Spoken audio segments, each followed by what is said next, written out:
Hello everyone, कैसे हैं आप सब। आज हम लोग बात करेंगे कुछ अलग different, right. What is this different thing. देखो, आज हम लोग बात करेंगे लॉन्ग टर्म रिलेशन की, क्योंकि मेरे पास जितने भी स्टूडेंट अभी आए हैं, ठीक है, स्टूडेंट है या फिर ऐसे लोग जो ब्रेकअप से गुजर रहे हैं या रिलेशनशिप प्रॉब्लम है उनको, राइट, शादी के बाद भी उनकी बन नहीं रही है या जो उनकी एक्सपेक्टेशन है वो मीट नहीं हो रही है, ठीक है। तो ये कुछ कुछ चीज़ें हैं जो मुझे लगा कि इस पे बात करनी चाहिए, राइट। और इस अभी फ़िलहाल इसकी ज़रूरत भी है।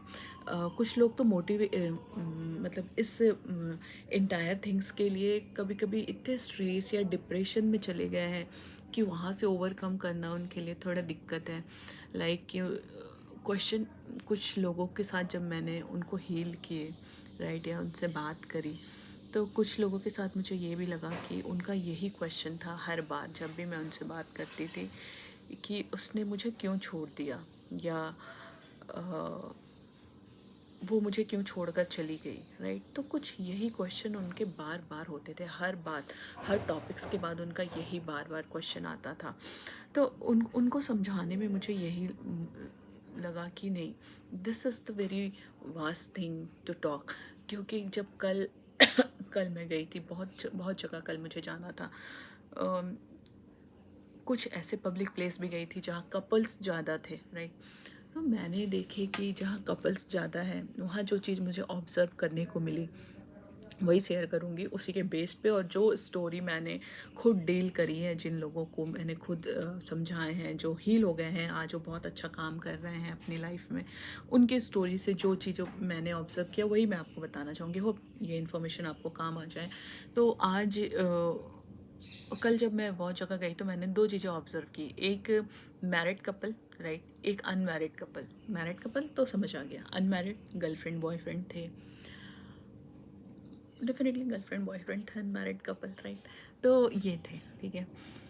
मैंने देखा कि जो नए कपल्स हैं वो एक दूसरे के लिए बहुत ज़्यादा डिवोटेड है, राइट। एक जगह तो मैंने ये देखे कि लड़की कुछ बोल रही है, राइट, और लड़का, उसका बॉयफ्रेंड होगा, वो कंटिन्यूअसली उसके फेस को यूं इस तरीके से उसके फेस के आगे अपना फेस रख के उसको स्टेयर कर रहा है, राइट। मतलब उसकी नज़रें नहीं हट रही उसके ऊपर से। तो दिस इज़ लाइक कि लड़की को भी बहुत प्राउड फील हो रहा है कि भाई इतनी खूबसूरत हूँ कि लड़के लड़के की नज़र इधर उधर नहीं जा रही है। Practically this is not possible, right.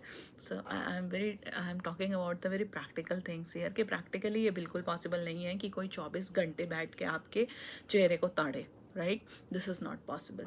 तो जब ये चीज़ हो रही थी तो मैं चुपचाप बैठ के बस देख रही थी व्हाट्स हैपन।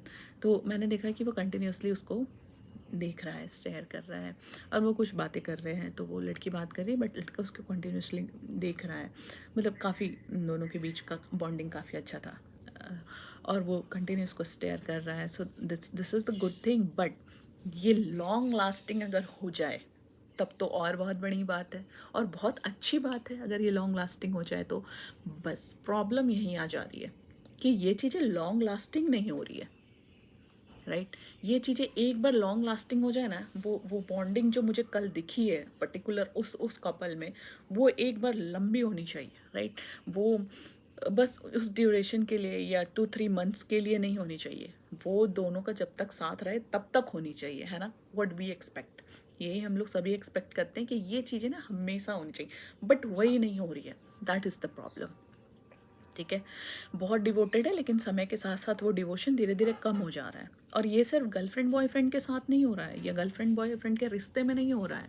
आजकल डिवोर्स रेट भी अर्बन एरिया में बढ़ रहे हैं, ठीक है। अर्बन एरिया में डिवोर्स रेट बढ़ रहे हैं। हालांकि नेशनल लेवल पर डिवोर्स रेट 1% है, लगभग 1% है ना।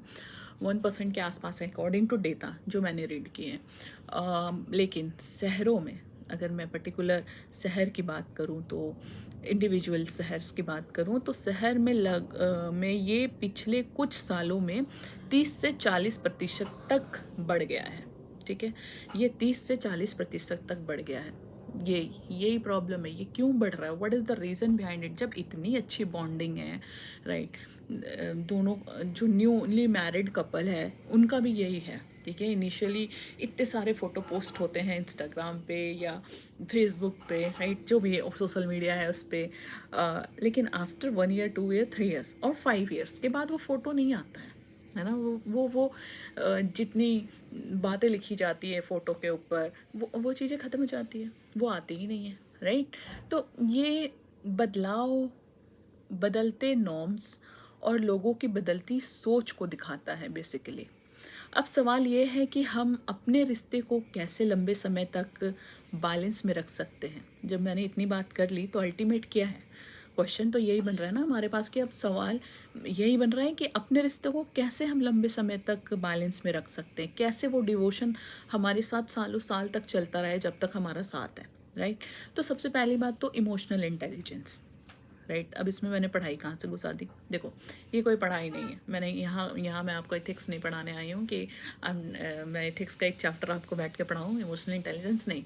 ये मैं पब्लिक नॉर्मल पीपल के लिए भी बोल रही हूँ, जिनके पास जो नहीं अवेयर नहीं है इस पर्टिकुलर टर्म से, उनके लिए भी यही सजेशन मैं दूंगी कि आपका इमोशनली इंटेलिजेंट होना बहुत ज़रूरी है, राइट। इमोशनली इंटेलिजेंट होना मतलब ये समझना ज़रूरी है कि रिश्तों को आपको एक ऑब्जेक्ट की तरह नहीं लेना है, राइट, बल्कि एक जीवित लाइफ, जीवित है ना, जीवित चीज़ की तरह देखना है, जिसमें उतना ही स्पेस और रिस्पेक्ट मिले जितना हम देते हैं, और जितना हम, देखो आप जितना दोगे ना उतना ही मिलना है आपको भी, ठीक है, यही चलता है यहाँ रूल। लेकिन व्हाट वी डू दैट, हम देते इतना सा है और एक्सपेक्ट हम इतना करते हैं, this is the problem, right. हम सोचते हैं कि जो पहले होता था ना, मैं बोलती थी वो सुनता ही रहता था, या मैं बोलता था वो सुनती रहती थी, यही चले all time, that is not possible, not possible. Initially जब आप बोलती थी तो आप अपने आप को बता रही थी और वो सुन रहा था, राइट। फॉर एग्जाम्पल, चलो एक सिंपल सा एग्जाम्पल दो, एक बुक का एग्जाम्पल देते हैं, है ना। एक सिंपल बुक का एग्जाम्पल, जब हम उस बुक को नया नया खरीदते हैं ना, तो बहुत इंटरेस्ट होता है उसको जानने का, उसमें क्या लिखा है लास्ट चैप्टर से फर्स्ट चैप्टर, बीच में क्या इन्फॉर्मेशन दी होगी, क्या है। या कोई मूवी भी हम देखते हैं तो यही होता है, बट एक बार मूवी देखने के बाद हम दूसरी बार नहीं जाते हैं उसी मूवी को देखने। सेम इस बुक को एक बार पढ़ने के बाद जब तक हमें ज़रूरत नहीं महसूस होती, हम दोबारा उस बुक को पढ़ना नहीं चाहते, बिकॉज इंटरेस्ट नहीं है, हम जान गए हैं सब कुछ। तो यही प्रॉब्लम है, जब हम स्पेस नहीं देते हैं, 24 आवर्स फ़ोन पे लगे हुए हैं, राइट, सब काम धाम भूल गए हैं, दिन दुनिया भूल गए हैं, राइट, और फ़ोन पे लगे हैं, बेबी सोना कर रहे हैं, तो that is the problem, right. 24 घंटे जो हम ये सब कर रहे हैं ना, यही प्रॉब्लम है। 24 घंटे आपको नहीं देने हैं रिश्ते में। अगेन मैं पुराने वाले उस पर चलूँगी, ठीक है, पुराने वाले ट्रेंड पे चलूँगी, जो हमारे पेरेंट्स के टाइम में होते थे या हमारे ग्रैंड पेरेंट्स के टाइम में होते थे। वो भी एक दूसरे से बहुत प्यार करते थे, बट स्पेस देते थे वो अपने रिश्ते में, समय अपने काम पे भी देते थे, रादर देन पूरा टाइम डिवोट कर देना, राइट। तो मैं बोलूँगी वही होता है बैलेंस, वही होता है इमोशनल इंटेलिजेंस। आप प्यार की भावनाओं में बह के अपने इमोशन को कंट्रोल नहीं कर पा रहे हो, दैट इज़ द प्रॉब्लम। वो आपको छोड़ के चले गई या चला गया, वो प्रॉब्लम नहीं है, आप अपने इमोशन पे कंट्रोल नहीं कर पा रहे हो, ये प्रॉब्लम है, राइट। हम एक्सेप्ट ही नहीं करते हैं कि मेरी गलती हुई भी है यहाँ पे, नहीं, हम भावनाओं में भर के सारी बातें बोल देते हैं एक ही बार में।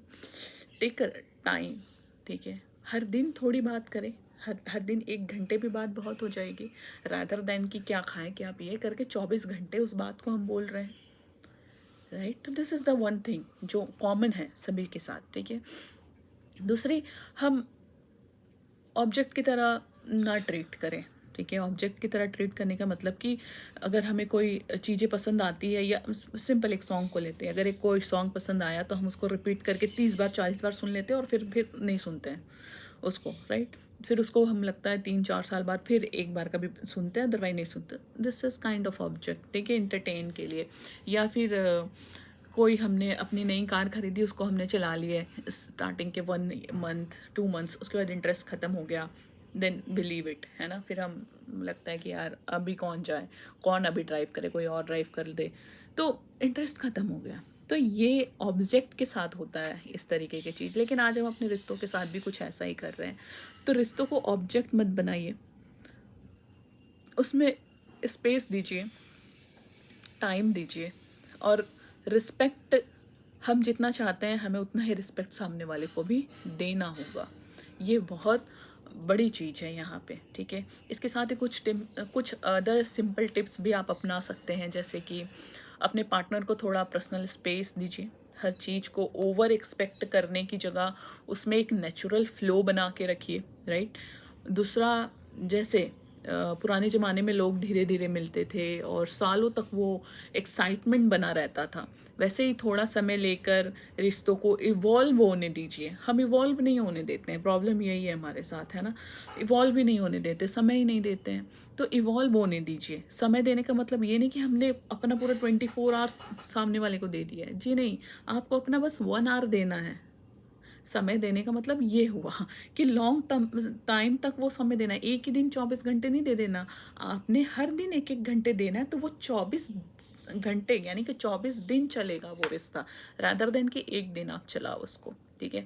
सब। और तीसरा, जब कभी आपको लगे कि प्यार बहुत ओवरफ्लो हो रहा है, ठीक है, सामने वाला नहीं समझ रहा लेकिन आप तो समझ रहे हो, ठीक है, मैं समझा रही हूँ आपको तो अगर आपको लग रहा है कि प्यार बहुत ओवरफ्लो हो रहा है तो थोड़ा रुक कर उस प्यार को इवनली डिस्ट्रीब्यूट करिए, ठीक है। इवनली डिस्ट्रीब्यूट कीजिए ताकि वो लंबे समय तक चल सके। ओवरफ्लो मत होने दीजिए। अगर आपको ये इन्फॉर्मेशन मिल गई है तो आप समझ रहे हैं, तो आप ही उसको ओवरफ्लो ना होने दें, ठीक है। आप खुद से वो इनिशिएटिव लें।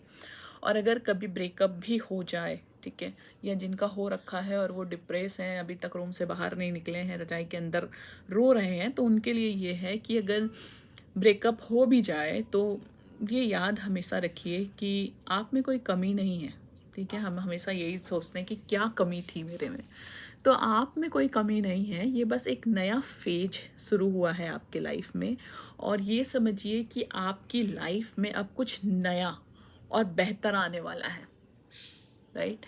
तो जो निगेटिव चीज़ थे या जो लोग अच्छे नहीं हैं आपके आसपास में, वो धीरे धीरे हटते जाएंगे, ठीक है। जब लाइफ का एक अच्छा फेज आने लगता है तो आपके साथ अच्छे लोग जुड़ने लगते हैं। तो जिससे ब्रेकअप हो गया वो बंदा अगर चला गया ना, तो उससे ज़्यादा अच्छा बंदा आपकी लाइफ में आने वाला है। बस अपनी वाइब्रेशन को हाई रखिए, अपने आप को कोसने की जगह और अपने आप डाउट करने की जगह कि मुझ में क्या कमी थी, आप ये सोचिए कि अब मेरी वाइब्रेशन हाई हो रही है, तो जो लोअर वाइब्रेशन के लोग हैं वो मेरे साथ बैठ नहीं पा रहे हैं, ठीक है, कंफर्टेबल नहीं महसूस कर पा रहे हैं, इस वजह से वो दूर हो गए हैं। तो जो अब हाई वाइब्रेशन वाले लोग हैं वो आपको ज्वाइन करेंगे, राइट। ये है ब्रेकअप के लिए आपको मैं यही कह सकती हूँ। बाकी रिश्तों को बचाने के लिए बैलेंस वे में चलिए, ठीक है, फ्लो में चलिए, एक साथ बहुत समय ना दीजिए। तो आज ही अपने रिश्ते में बैलेंस लाइए, इमोशनल इंटेलिजेंस को अपनाइए और देखिए कैसे आपके रिश्ते लंबे समय तक खुशहाल रहेंगे। इसी के साथ आज हम यहीं पास अपनी चर्चा या मेरी भाषण को स्टॉप करते हैं। नेक्स्ट वीडियो में कुछ नए टॉपिक्स के साथ मिलेंगे, जो मैं रियल में ऑब्जर्व करूँगी वही मैं आपको बताऊँगी। Thank you.